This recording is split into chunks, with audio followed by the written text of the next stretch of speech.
आपने कहा कि 5 सुझाव हमने दिए थे वो मान लिए गए या लेट इसमें आपने किया है। क्या आपने ये सुझाव दिया था कि 2 हिंदू मेंबर होनी चाहिए या उस पर आपको इतराज नहीं है? आप चाहते हैं, जनता जो यूनाइटेड ये चाहती है कि धार्मिक मामलों में, मुसलमानों के हक वाले मामले में 2 हिंदू मुस्लिम मेंबर हो, इससे आप खुश हैं?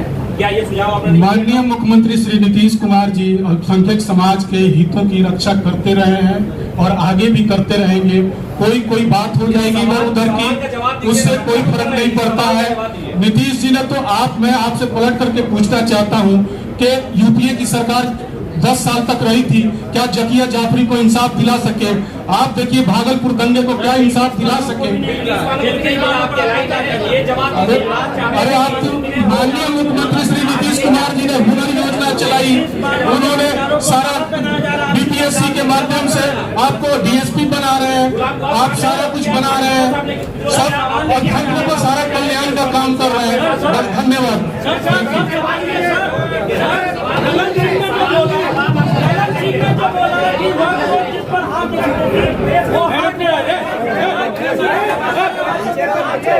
एक प्रेस वार्ता बुलाई गई है। कुछ लोगों ने ये कहा था कि अल्पसंख्यक प्रकोष्ठ का प्रदेश अध्यक्ष ने इस्तीफा दे दिया। भाई पत्रकार साथियों ने हमको फोन करके कहा था, मैंने कल भी यहाँ यस न्यूज पर एक अपने सिवान में मैंने बाइट दिया है। और माननीय मुख्यमंत्री श्री नीतीश कुमार जी ने जो बिहार को अल्पसंख्यक समाज के लिए जन्नत बना दिया है, उनके सारे बुनियादी मसलों को हल किया है, उनके खाने पीने में कोई परेशानी नहीं है, इंसाफ के साथ अमन और तरक्की के साथ उनको भी बराबरी का हक दे रहे हैं, तहफ्फुज का पैगाम दे रहे हैं और इसी को आगे हम लोग बढ़ा रहे हैं। और माननीय मुख्यमंत्री जी ने हमेशा न्याय के साथ विकास किया, किसी के साथ भेदभाव नहीं किया। और जो हमारे विरोधी दल हैं, कुछ छोटे लेवल के जो पहले कुछ हमारे कार्यकर्ता रहे होंगे, अभी कोई भी ऐसा, हमारी स्टेट बॉडी 52 संगठनित जिला है और तकरीबन 225 के आसपास हमारे प्रदेश उपाध्यक्ष, प्रदेश महासचिव और प्रदेश सचिव और विशेष आमंत्रित हमारे सदस्य हैं, कार्यकारिणी के सदस्य हैं। किसी ने भी कोई इस्तीफा नहीं दिया। सब लोग माननीय मुख्यमंत्री श्री नीतीश कुमार जी के नेतृत्व में आस्था विश्वास व्यक्त कर रहे हैं और हम लोगों को उम्मीद है कि माननीय मुख्यमंत्री जी जो भी कार्य करते हैं इस समाज के हित के लिए किए हैं। उन्होंने बहुत सारा काम किया है, हमारे सारे बुनियादी मसलों को हल किया है। अब आगे की बात जो है हमारी जो प्रवक्ता हैं बन अंजुम आरा जी करेंगे। बहुत बहुत शुक्रिया अशरफ भाई।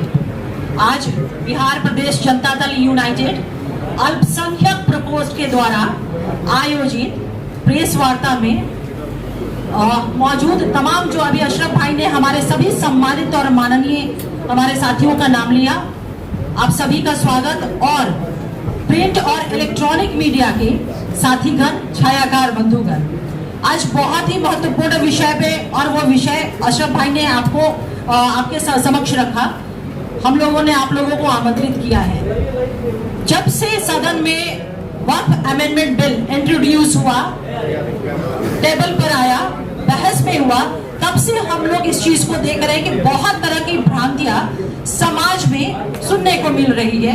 जैसे 2-3 दिन पहले से कि भगदड़ मच गई है, ये सारी चीजें स्पष्ट करेंगे अशरफ भाई, क्योंकि उस प्रकोष्ठ से है।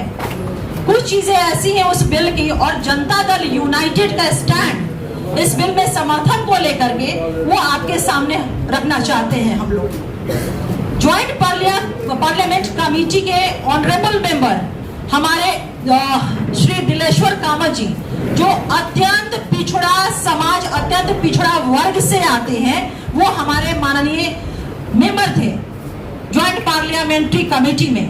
और जनता दल यूनाइटेड का जो कंसर्न हम लोगों ने आदरणीय दिलेश्वर कामत जी के माध्यम से, जो पार्टी का कंसर्न था, जो हमने सुझाव दिया था, उस सुझाव को अक्षरशः पालन किया गया है। और हमारा जो कंसर्न था जेपीसी के समक्ष जो रखा था हम लोगों ने, वो था कि जो सामाजिक संगठनों के बड़े नेता थे, उन लोगों ने अपनी आशंकाएं, अपनी चिंताएं हमारे माननीय मुख्यमंत्री आदरणीय श्री नीतीश कुमार जी के समक्ष रखा था।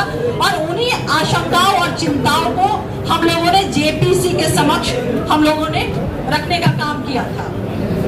जो हमारा सजेशन था, सजेशन भी कह सकते हैं और शर्त भी कह सकते हैं, अगर इसको दूसरे वे में कहें, हमारे सारे सजेशन को मान लिया गया था। 5 सुझाव हम लोगों ने दिया था जेपीसी के समक्ष, और वो 5 सुझाव बिल में, इनकॉर्पोरेट बिल में उसको लाया गया। तो हमारी पार्टी ने समर्थन दिया। पहला जो हमारा सुझाव था, जमीन राज्य का मामला है, लैंड स्टेट मैटर है, और इसलिए कानून में भी ये प्राथमिकता बरकरार रहेगी। अब सोचिए कि जिस राज्य का, जिस प्रांत का, जिस बिहार के माननीय मुख्यमंत्री श्री नीतीश कुमार जी मुख्यमंत्री हैं, वहां पर जमीन को लेकर के जिस तरह से बातें उड़ाई जा रही है, कही जा रही है, भ्रम पैदा किया जा रहा है, कहीं कोई इस तरह की बातें हो सकती है क्या? माननीय मुख्यमंत्री नीतीश कुमार जी के रहते हुए अल्पसंख्यक, वंचित, शोषित, ये तमाम तबकों के हितों की रक्षा पे कोई उंगली भी रख सकता है क्या?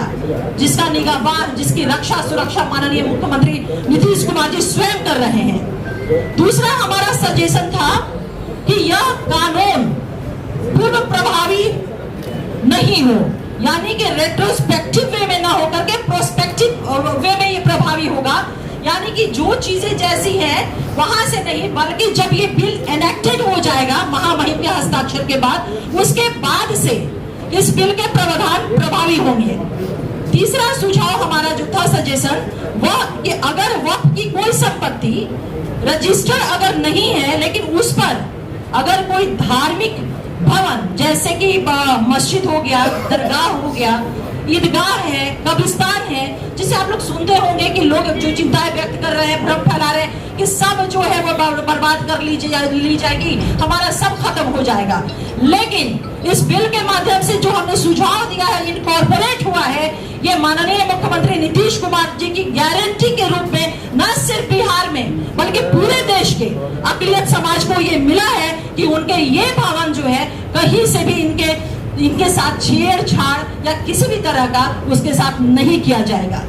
चौथा हमारा सजेशन रहा है, जो इनकॉर्पोरेट हुआ है, जिसको माना गया है, वक्फ संपत्ति से जुड़े विवादों के निराकरण के लिए जिलाधिकारी से ऊपर के अधिकारी को अधिकृत किया जाए। इसको भी शामिल कर लिया गया है इस बिल में, जो हमने सुझाव दिया था। 5वां हमारा सुझाव और अंतिम सुझाव कि वक्फ बोर्ड की संपत्ति के डिजिटलाइजेशन के लिए, जिसको हम आप बोलचाल की भाषा में हम लोग कह रहे हैं कि पोर्टल पे रजिस्ट्रेशन की हम बात कर रहे हैं, तो उसके लिए 6 महीने का जो समय बिल में था, हम लोगों ने इस चीज को सुझाव दिया था कि इस समय सीमा को बढ़ाई जाए, और हमारे इस सुझाव को मान लिया गया। ये हमारे 5 महत्वपूर्ण सुझाव थे जिसकी मैंने आपके समक्ष चर्चा की।